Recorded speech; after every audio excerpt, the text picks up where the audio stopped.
Ladies and gentlemen, listen to me right now because this is not just another speech. This is a wake-up call for your life. You see, most people walk through this world like they're asleep. They let their circumstances, their past, the opinions of others, their own limiting beliefs chain them down. And what makes me furious is that they don't even realize the one voice controlling their destiny is the one inside their own head. Your inner voice is either your best coach or your deadliest assassin. And I'm here to tell you, if you will talk to yourself like this for just 3 days, everything changes. Not someday, not next month, not when you feel like it, now. Because here's the truth.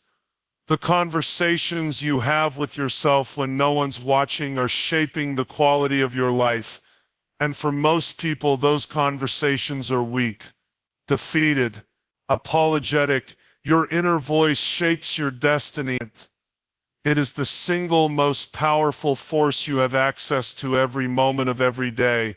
Whether you realize it or not, that voice in your head is scripting the story of your life, crafting the beliefs you hold, and determining the actions you take or the ones you avoid. Every decision you've made, every fear you've obeyed, every risk you've dodged, and every victory you've claimed has been influenced by the constant running conversation you have with yourself. It's the one relationship you can't escape, the one dialogue you're engaged in from the moment you wake up to the second your head hits the pillow at night. Most people walk through their lives unaware of the weight of this voice. They let it run on autopilot, regurgitating old stories of failure, unworthiness, and fear. It says things like, "I'm not good enough, I always mess things up," or "that's just the way I am." These aren't harmless little thoughts. These are commands, and your mind obeys. If you keep telling yourself you're not worthy of success, your brain won't even bother to seek opportunities. If you constantly repeat that you don't have what it takes, you'll never summon the energy to fight for what you deserve. If your inner voice constantly warns you of the worst, you'll build your life around playing small, avoiding risk, and chasing certainty instead of growth. And here's what makes it so dangerous.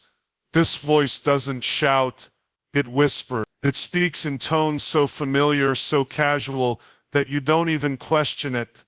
You mistake it for the truth when in reality it's nothing more than a pattern you've rehearsed over years of conditioning. Maybe it started as someone else's words, an unkind parent, a harsh teacher, a failure you didn't know how to process. But over time you made those words your own, and now you live inside the world they created for you. But the incredible thing about the human mind is that you have the power to interrupt that pattern. You have the ability to rewrite the script. You can choose the voice you listen to, and with practice, you can program a new one that speaks strength, possibility, and power into your life. One that says, "I am capable, I've overcome before, and I'll do it again. I deserve more, and I will fight for it." Every breakthrough, every transformation begins the moment you decide to take control of the way you speak to yourself. The words you feed your mind matter. They are the foundation upon which your beliefs, your confidence, and your outcomes are built. The greatest battles are fought not in boardrooms, on stages, or in gyms, but in the 6 inches between your ears. Control that space, and you control your destiny. It's not a question of ability, it's a question of what you will allow yourself to believe. Break the pattern of limiting beliefs in 3 days. That's all it takes to start dismantling years of mental conditioning that's been holding you back. People believe that change is this long, agonizing, drawn-out process. But the truth is, transformation happens in an instant. The very moment you decide you've had enough, the moment you refuse to tolerate your old story for one more second. It doesn't take years of therapy or waiting for the stars to align. What it takes is a conscious, deliberate decision to interrupt the cycle and replace it with something more powerful. The mind is a creature of habit. It clings to whatever patterns it's most familiar with, whether those patterns serve you or sabotage you. And most people are stuck in a loop of negative, disempowering thoughts that have been playing on repeat for so long, they've mistaken them for fact. But if you can commit to just 3 days of relentless focus, of consciously flipping the script every time those limiting beliefs show up, you'll start to weaken their grip. You'll notice how often your old programming tries to pull you back into doubt, fear, and excuses. And the beautiful thing is, awareness is the first step toward control. You can't defeat an enemy you won't name, but the second you recognize that voice and call it out for what it is, a pattern, not your destiny, you begin to reclaim your power. For those 3 days, it's about total immersion. You don't tiptoe into this, you dive in head first. Every time a thought creeps in that tells you you're not smart enough, strong enough, or deserving enough, you slam it down and replace it with a new empowering truth. You don't reason with it. You don't negotiate. You don't ask for its permission. You override it. You say to yourself, I've decided who I am. I am no longer the person who buys into that story. And then you back it up with action. Small, deliberate steps that reinforce the new identity you're building. This is not about faking confidence or pretending everything's perfect. It's about breaking the momentum of the old voice and creating new neural pathways in your mind. The science is clear on this. Repetition rewires the brain, and 3 days of ruthless, consistent interruption can start to loosen the stranglehold of even the oldest beliefs. You'll feel resistance. The old thoughts won't go quietly. They'll fight for survival because your mind craves the comfort of the familiar, even if the familiar is misery. But if you hold the line for those 3 days, something inside you will shift. You'll experience moments where you catch yourself automatically reaching for a thought of strength instead of weakness. You'll realize you have more control than you ever imagined. Those 3 days become the spark, the crack in the wall you thought was unbreakable. And once you see it, you can never unsee it. Talk to yourself like a champion, not a victim. The words you speak to yourself carry more weight than anything anyone else could ever say to you. People spend their lives waiting for outside validation, for someone to notice them, to tell them they're good enough, to believe in them. But the truth is, no one's coming to rescue you. No one's going to hand you permission to live the life you were meant to live. That power has always belonged to you, and it starts with the way you communicate with yourself when no one else is around. Champions aren't born with some mystical talent or invincibility. They're forged in the private moments when they choose to rise above the noise in their head and declare victory over their circumstances. A victim mindset is a trap, and it's a seductive one because it feels easy. It gives you an excuse, a story you can hide behind when things don't go your way. It's not my fault. Life's unfair. They have it easier. I can't because of my past. These are the whispers of defeat disguised as rational thinking, and every time you let those words sit in your mind unchallenged, you reinforce a version of yourself that's powerless, a version of yourself that waits for life to get easier, for other people to change, for luck to show up. But champions don't wait. They don't hand their power to circumstances. They talk to themselves like warriors, like leaders, like people who refuse to settle for anything less than their potential. When adversity strikes, a champion says, "Good, now I get to prove who I really am." When fear shows up, a champion says, "I see you, but you don't control me." When the old doubts creep in, a champion replaces them with, "I've conquered before and I'll conquer again." This isn't about arrogance or blind optimism. It's about choosing words that fuel your courage, your discipline, and your resilience. It's about speaking to yourself in a way that pulls you toward your highest self, not drags you back into mediocrity. Words are commands to your subconscious. They tell your mind what to focus on, what to expect, what to create. If you constantly speak defeat, your brain will find reasons to quit. If you speak strength, your mind will start searching for solutions. It's not magic, it's psychology. Your beliefs follow your language, your habits follow your beliefs, and your results follow your habits. So the fastest way to change your life is to change the way you talk to yourself. Start catching yourself in those quiet moments. Notice the language you use when you face a setback, when you wake up tired, when you get rejected, when you feel uncertain. Interrupt the pattern and replace it with words that serve you. Say what a champion would say. Say what the person you're becoming would say. And do it not once, not occasionally, but every single time.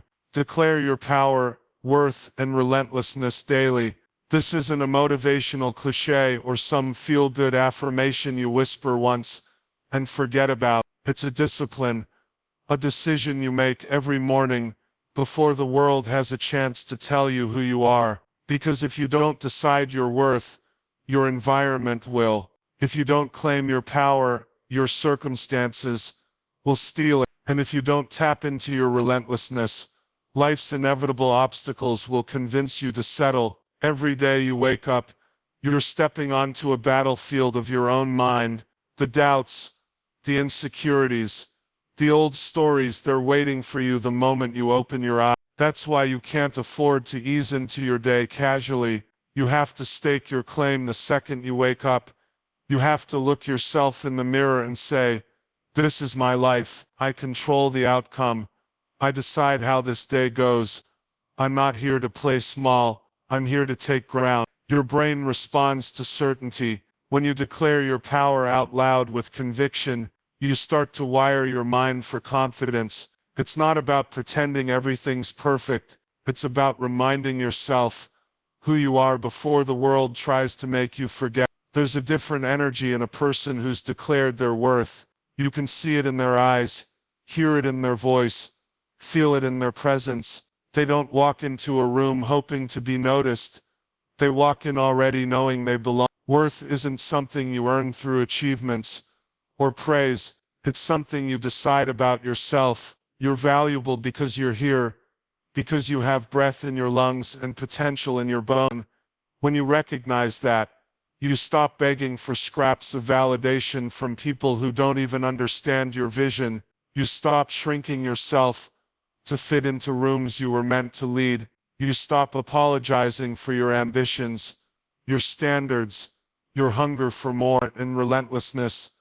That's your edge. That's the difference between the person who dabbles and the one who dominates. Relentlessness isn't about never getting tired or never doubting yourself. It's about refusing to let those feelings dictate your action. It's about showing up one more time, pushing 1 inch further, speaking one word louder, even when your mind screams for comfort. Every time you declare your relentlessness, you strip power away from the part of you that wants to quit. You remind yourself that temporary discomfort is a small price for long-term freedom, and you build an identity around being the kind of person who follows through, who finds a way, who doesn't back down. It's not enough to think about these things. You have to declare them out loud, daily, with emotion, because repetition creates belief, and belief turns into behavior. Your entire life trajectory can shift by consistently telling yourself the truth about your power, your worth, and your unstoppable nature. Refuse to negotiate with fear or self-doubt. The moment you start negotiating with those voices in your head, you've already lost ground. Fear doesn't need to overpower you to win. It only needs a conversation. It only needs a moment where you hesitate, where you start entertaining the what-ifs and the worst-case scenario. Self-doubt is a master manipulator.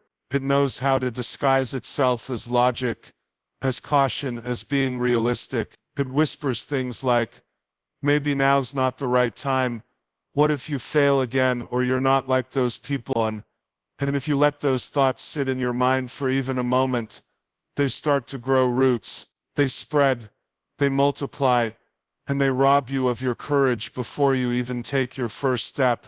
Champions, leaders, relentless achievers, they don't reason with fear. They don't invite self-doubt to sit at their table and debate the possibilities. They make decisions based on where they want to go, not based on the emotions that show up in the moment. Feelings are temporary, but consequences are lasting. If you live your life negotiating with your fears, you'll find yourself living a small, compromised version of your potential. You'll justify missed opportunities. You'll rationalize staying stuck.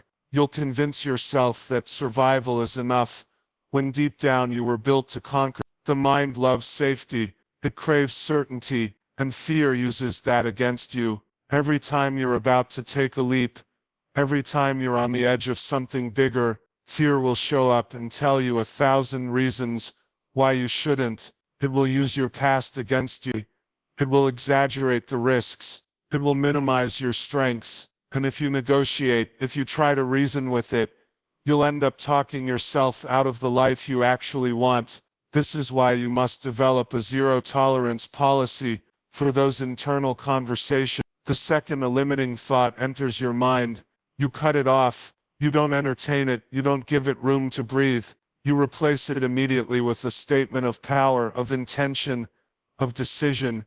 You remind yourself, I've faced worse than this and made it through. You tell yourself, I was not given this vision by accident. You declare, I will act in spite of fear, because my mission is bigger than my comfort.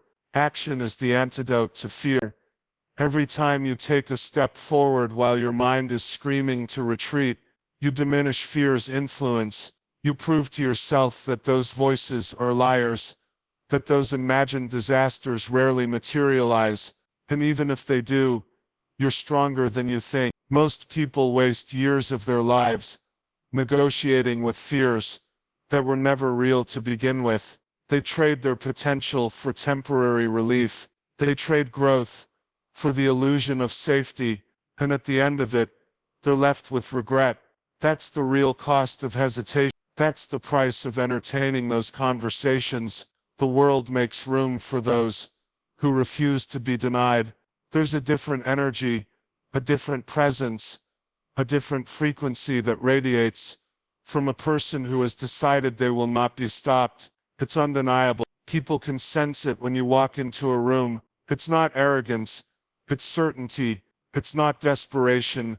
It's conviction. When you decide with absolute clarity that you will not leave this life without becoming everything you're capable of, you start moving differently. You speak with more weight. You take risks without waiting for permission, and you stop asking the world to give you opportunities. You create them. The people who rise, the ones whose names we remember, whose legacies outlast their lifetimes, are rarely the most talented or the most connected. They're the ones who refuse to accept limits. They're the ones who knock on the door, and when no one answers, they kick it down. And if there's no door, they build one. The world respects relentlessness. It respects people who decide that obstacles aren't dead ends. They're detours, who see every rejection, not as a final verdict, but as feedback to adjust and push harder. There's something magnetic about a person on a mission, someone who carries themselves like a storm, unapologetic about the space they take up, unwilling to settle for mediocrity. When you move through life with that kind of energy, barriers start to bend, not because the world suddenly gets easier, but because you become so relentless, so focused, that circumstances have no choice but to shift in your favor. The truth is, the world will test you. It will tell you no. It will hand you setbacks. It will challenge your identity, your stamina, your belief in yourself. And most people fold under that pressure. They interpret resistance as a sign to quit. But those who win understand that pressure is part of the process. It's the friction that sharpens your edge. It's the resistance that builds your strength. Decide right now that you will not be denied what you came here to claim, that you will not lower your standards to match your surroundings, but instead raise your surroundings to match your standard, that you will move with such intention, such unwavering belief, that doors open simply because you refuse to stop knocking. You don't need a green light from anyone else. You don't need someone to tell you you're worthy, that it's your time, that you have what it takes. You decide that for yourself, and when you do, the world will adjust. It always does for those who refuse to back down. Every great breakthrough in history was made by someone the world told to sit down, to stay quiet, to be realistic, and every single time, those individuals ignored the noise. They moved anyway, they built anyway, they chased what they wanted with a fire that couldn't be extinguished, and when you show up like that, the world makes room because it has no other option.